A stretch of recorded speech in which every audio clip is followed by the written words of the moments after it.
Hello students, how are you? ठीक है आप सभी। हम लोग क्लास 10th का ज्योमेट्री ज्यामिति में आज हम लोग पढ़ेंगे पाइथागोरस प्रमेय के बारे में। पाइथागोरस के बारे में भी थोड़ा जानकारी हासिल कर लें और पाइथागोरस ने क्या थ्योरम दिया उसके बारे में हम लोग जानेंगे।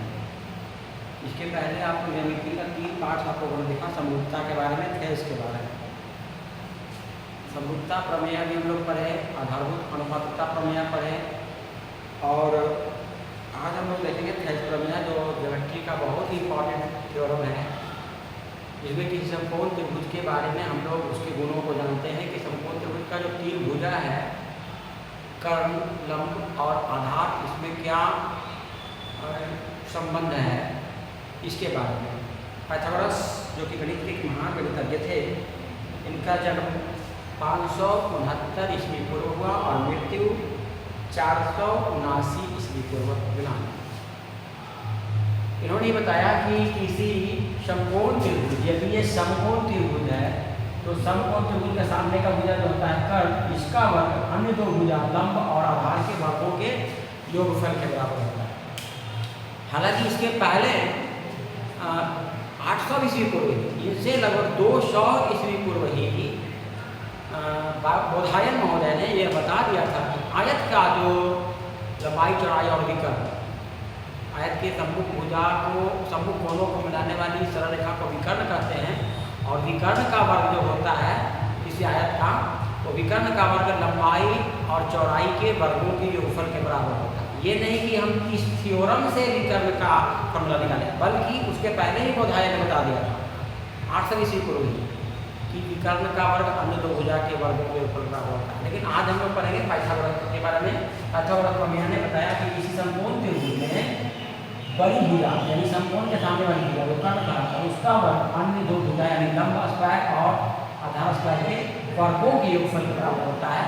ये हम पढ़ेंगे, लेकिन इसके पहले हम आपके सामने देखिए ब्लैक बोर्ड पर, व्हाइट बोर्ड पर बता दिए, एक और क्वेश्चन लिख दिए हैं क्योंकि इसी से यह प्रमाणित होगा। इसीलिए समरूपता का एक बहुत ही इंपॉर्टेंट प्रश्न है कि किसी समकोण त्रिभुज में समकोण से यदि सम्मुख भुजा पर लंब डाली जाए तो 2 त्रिभुज बनेंगे, एक ये और एक ये दोनों मूल त्रिभुज के समरूप होंगे, ये भी इसके समरूप होंगे और ये भी इसके समरूप होंगे और वो दोनों परस्पर भी समरूप होंगे। ये एक थ्योरम क्वेश्चन लिख दिए हैं, थ्योरम है हालांकि आपके 10th क्लास का। समकोण त्रिभुज, ये समकोण त्रिभुज में समकोण से यदि सम्मुख भुजा यानी जिसको कर्ण कहते हैं उस पर लंब डालेंगे, ये 90 डिग्री का कोण है, तो 2 त्रिभुज बनेगा, एक ये और एक ये दोनों त्रिभुज मूल त्रिभुज के समरूप होंगे और ये परस्पर भी समरूप होंगे। यहाँ त्रिभुज AB से समरूप है जिसका कोण B 90 डिग्री है और B से यहाँ पर लंब डाले हैं BD लंब डाले हैं AC पर। तो सिद्ध करना है कि त्रिभुज ABD भी त्रिभुज AB मूल त्रिभुज ABC के समरूप होगा, त्रिभुज BDC भी मूल त्रिभुज ABC के समरूप होगा और ये दोनों त्रिभुज जो है ABD और BDC भी परस्पर समरूप होंगे और साथ ही साथ इसमें जो लंब का स्क्वायर है, जो कर्ण का जो 2 पार्ट है, इनके गुणनफल के बराबर होगा। ये सिद्ध करना है। हम इसको क्वेश्चन लिख दिए और हम सीधे प्रमाण पर चलते हैं। प्रमाण त्रिभुज ABD, चलेंगे हम त्रिभुज ABD और त्रिभुज ABC में देखोगे क्या क्या बराबर है। ये कोण कॉमन है, कोण A त्रिभुज का देखोगे ABD का हम लिखेंगे BAD और इसमें त्रिभुज BAC क्या है, उभयनिष्ठ है, उभयनिष्ठ है, ठीक है। और ये कोण BBA बराबर ABC बराबर 90 डिग्री का, इसीलिए 2 कोण बराबर, तो इसीलिए कोण समरूपता से त्रिभुज ABD समरूप हो गया त्रिभुज ABC के। पहला पार्ट जो था ये वाला समरूप, इसी प्रकार इसमें चलेगा, डायरेक्ट हम चलते हैं। इसी प्रकार इसमें त्रिभुज BDC और त्रिभुज ABC में ठीक वैसे इसमें एक कोण ये कॉमन है, कोण C क्या है, उभयनिष्ठ है, तथा इसमें कोण है BDC बराबर A BC बराबर 90 डिग्री का, इसलिए ये भी कोण समरूपता से, इसीलिए कोण समरूपता से त्रिभुज BDCB समरूप हो गया त्रिभुज ABC के। ये समीकरण दूसरा। अब देखेंगे ये भी त्रिभुज मूल त्रिभुज के समरूप है, ये भी मूल त्रिभुज के समरूप, इसीलिए from equation first and second से हम लिखेंगे ये दोनों त्रिभुज समरूप हो जाएगा, त्रिभुज ABD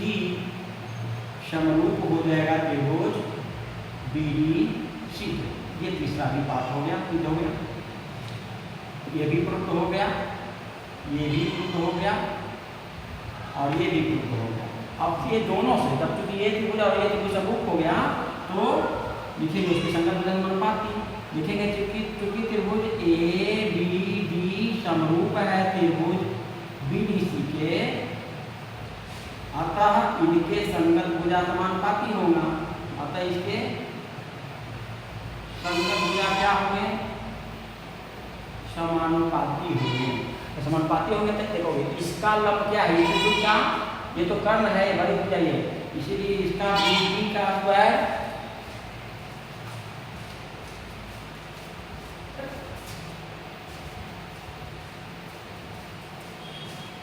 इसीलिए इसका बड़ी भुजा, इस त्रिभुज का बड़ी भुजा BD का स्क्वायर, और इस त्रिभुज का बड़ी भुजा ये तो सबसे बड़ी है कर्ण, इसको छोड़ करके दूसरा नंबर पे ये है BD और इसका CD, इसका छोटी भुजा है BD और इस त्रिभुज का छोटी भुजा BD। अब क्रॉस मल्टीप्लिकेशन करेंगे BD का square and AD Guna CD, यही बात सिद्ध करने का तीसरा, ये प्रूफ होगा, ठीक है। चलिए हम बताते हैं ये बहुत इंपॉर्टेंट वर्ड से गौर से देखिए, इसी पर आधारित मेन है कि किसी समकोण त्रिभुज के समकोण से सम्मुख भुजा पर लंब डाली जाए तो दोनों त्रिभुज मूल त्रिभुज के समरूप होंगे, इसी पर ये बनेगा पैथागोरस में किसी समकोण त्रिभुज की बड़ी भुजा का वर्ग यानी कर्ण का वर्ग अन्य भुजा का वर्ग प्राप्त होता है। इसमें रचना करेंगे कि समकोण कौन है B से कर्ण यानी बड़ी भुजा AC पर BD लंब डाले हैं AC। ध्यान को बनाते समय एक ऐसा त्रिभुज बनाना है जिसमें तीनों भुजा का आकार अलग होगा, समकोण त्रिभुज सबसे छोटा ये रहेगा, बड़ा ये रहेगा, सबसे बड़ा ये रहेगा, इस तरह बनाना है निश्चित, ये नहीं कि बराबर तो भुजा बना, निश्चित ऐसा करना है कि भुजा सबसे छोटा उसके बाद बड़ा यहाँ लंबा रचना BD लंब डाले हैं। अब क्रमांक लिखेंगे ये वाली, क्योंकि समकोण त्रिभुज में समकोण से सम्मुख भुजा पर हम डालेंगे तो बने दो त्रिभुज मूल त्रिभुज सम्मुख होते हैं, लिखेंगे क्योंकि समकोण त्रिभुज में समकोण से सम्मुख भुजा पर लंब डाली जाए तो बने दो त्रिभुज मूल त्रिभुज के क्या होते हैं, मूल त्रिभुज के समरूप होते हैं ना, तो इसीलिए त्रिभुज ABD समरूप होंगे त्रिभुज ABC के। अब जब समरूप है तो इसके संगत भुजा समानुपाती, तो इसका कर्ण है AB और बड़ा त्रिभुज का कर्ण है AC, इस त्रिभुज का कर्ण है AB और बड़ा त्रिभुज का कर्ण है AC बटा इसका कर्ण है इसका कर्ण, और इसका छोटी भुजा है AD और बड़ा त्रिभुज का छोटी भुजा कौन है, ये सबसे छोटा, इसके बाद दूसरा नंबर पे इसका छोटी भुजा है AB। तो किसी लाइन गुना करते हैं तो क्या होगा, AB गुना AB स्क्वायर AC गुना AB, ये समीकरण है। इसी प्रकार अब नीचे और करेंगे, इसी प्रकार त्रिभुज BDC और ABC, इसी प्रकार त्रिभुज BDC भी समरूप होंगे त्रिभुज ABC के, तो इसीलिए इसका कर्ण इस त्रिभुज का कर्ण कौन हो गया BC और बात त्रिभुज का कर्ण हो गया AC। इस त्रिभुज की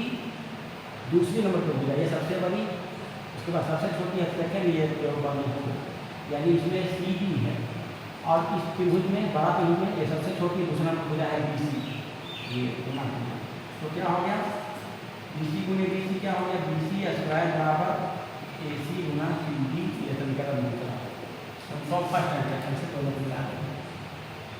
समीकरण फर्स्ट प्लस सेकंड करेंगे तो क्या होगा, ए बी स्क्वायर, उसमें क्या है बी सी स्क्वायर,